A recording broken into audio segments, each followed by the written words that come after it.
doja jap të parin Top Channelit.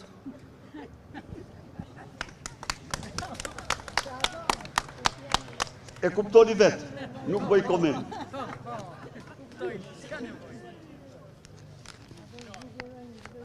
Të dytin kujt kush është kjo?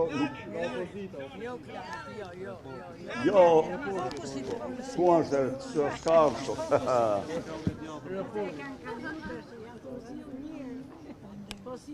Ja.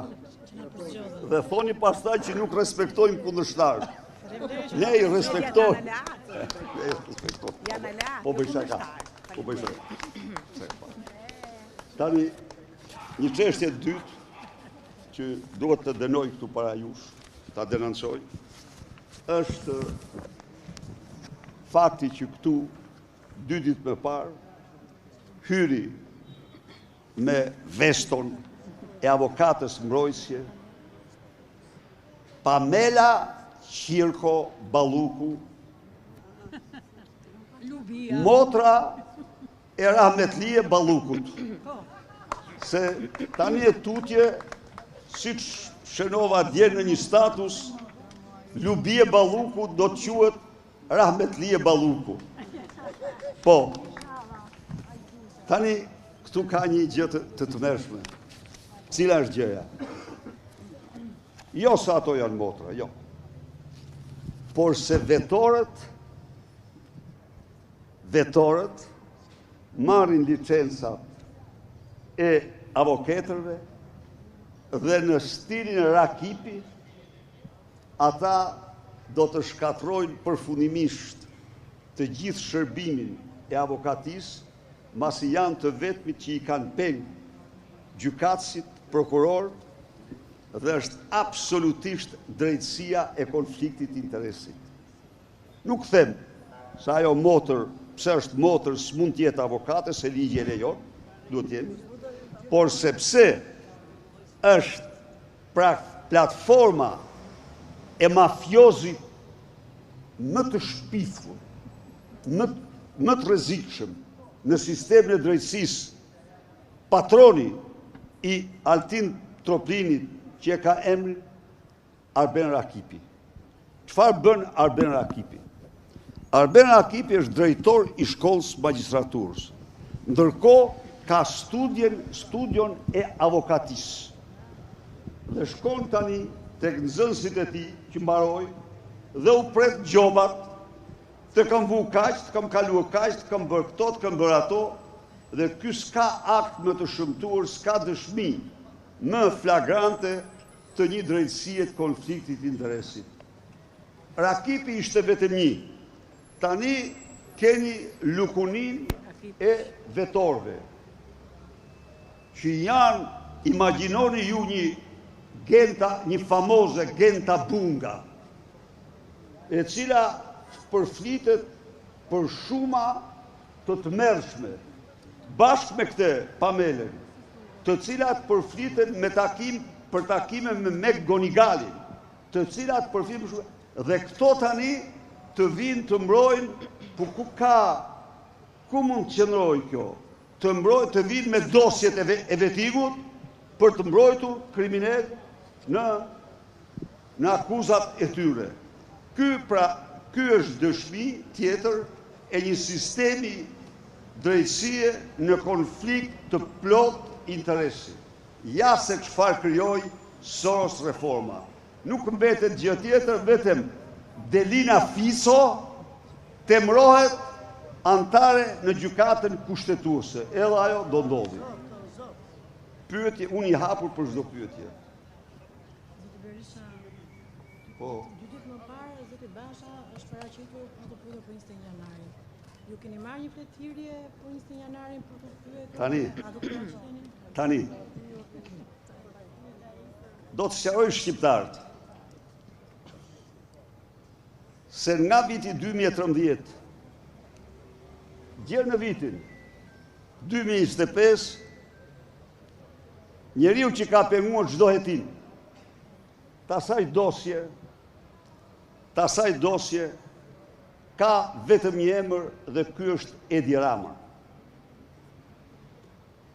Shqiptarët e dinë mirë që s'kam patur për kundazi një armiqësi të hapur me Ina Ramen, e cila në qoftë se ky është si vlla me troplinin, Ina është si motër e troplinve. Mësoje nga unë këtë. Për vështira është, do më thonë. Por Ina Rama, e cila refuzoi prokurorin ndërkombëtar që unë kërkova, se erdhi prokurori ndërkombëtar, s'është vërtet se kam dëgjuar, jo, ka ardhur prokuror amerikan këtu, ka ardhur, është reale. Nuk hetonte dot sepse i dilte Edi Rama. Dhe kërkesa zyrtare e qeverisë amerikane, shif pak arkivin e televizionit tënd e të gazetave, është kjo. Të hetohet nga polici thjesht tek organizatori kryesor. Kjo deklarat, kjo kërkesë ka ardhur këtu nga Thomas Countryman, që erdhi i posaçëm për këtë krizë. Ishte asistent ndihmës zëvendës sekretar shteti. Një. E dyta, ka asnjë diskutim që hetimi i plot dhe zbardhja e kësaj çështje është interesi më maksimal i Sali Berishës dhe Partisë Demokratike, sepse ajo ishte e qartë një agjendë, ajo ishte demonstrata më e dhunshme në historinë e vendit me një agjendë politike për mbyshjen e pushtetit. Ka pasur urdhër vetë Berisha? Po, tani, i vetmi urdhër që ka patur është ky. Që Carlo Bolino që mori 4.000 metër katror tokë të familjes Lagami, familjes Begeja dhe familjeve të tjera, të lënë për gjimnaz, Naureda Lagami mori 3 milion euro çka i përkiste familjes vetë, Carlo e mori me 1 euro dhe ju paguët 3 milion euro për Carlon që është përblevi Edi Rama. Nuk ka patur absolutisht asnjë urdhër nga askush dhe s'do mund ta gjejnë kur se ka patur një urdhër, sepse s'ka patur urdhër. Garda ka vepruar në përputhje me ligjin dhe vetëm ligjin. Ligji, lexojeni ligjin, të miratuar nga mazhoranca socialiste para ardhjes sonë në pushtet. Kaq është, kjo është përgjigja. Tjetër pyetje?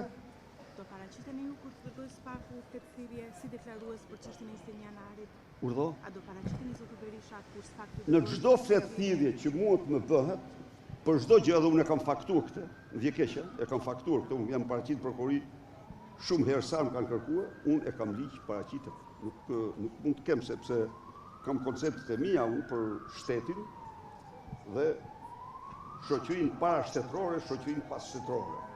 Kështu që kjo s'mund vihet kur në ditë, s'mund bëhet kjo pyetje. Unë jam shumë i hapur për çdo lloj, siç isha. Unë ja u faktova ju. Këta ndërtuar një piramidë mashtrimi për dosjen Partizan. Ju e keni pa. Një piramidë në cilën thuaj se toka ishte publike. Në kohë kur fletore zyrtare faktonin se toka ishte private. Ta thonin se toka ishte e shpronsuar. Fletore zyrtare të kohës faktonin se toka nuk ishte e shpronsuar. Ishte konfiskuar nga regjimi komunist. Pra, mund të marrë. Apo se vendimi im për përdorimin e letrave me vlerë ishte bërë për të ndihmuar dhënërin tim. Në një kohë kur Sali Berisha në jetën e tij s'kishte firmosur kur një vendim me emër, nga i vendim kishin përfituar 10 mijëra shqiptar dhe Andrin kishte përfituar gjithsej 64 euro. 64 euro. Por, a më dëmtoj kjo mu? Jo, nuk më dëmtoj kjo mu, sepse unë arrita, si që shifni ju, të jam ky që jam, bile së më ndihmuan me vetimu, më ndihmuan shumë me vetimu, se çfarë nxorën në vetim? Nxorën se akt korrupsioni pasiv për Sali Berishën, se vajza e tij i ka paguar një javë pushime bashkë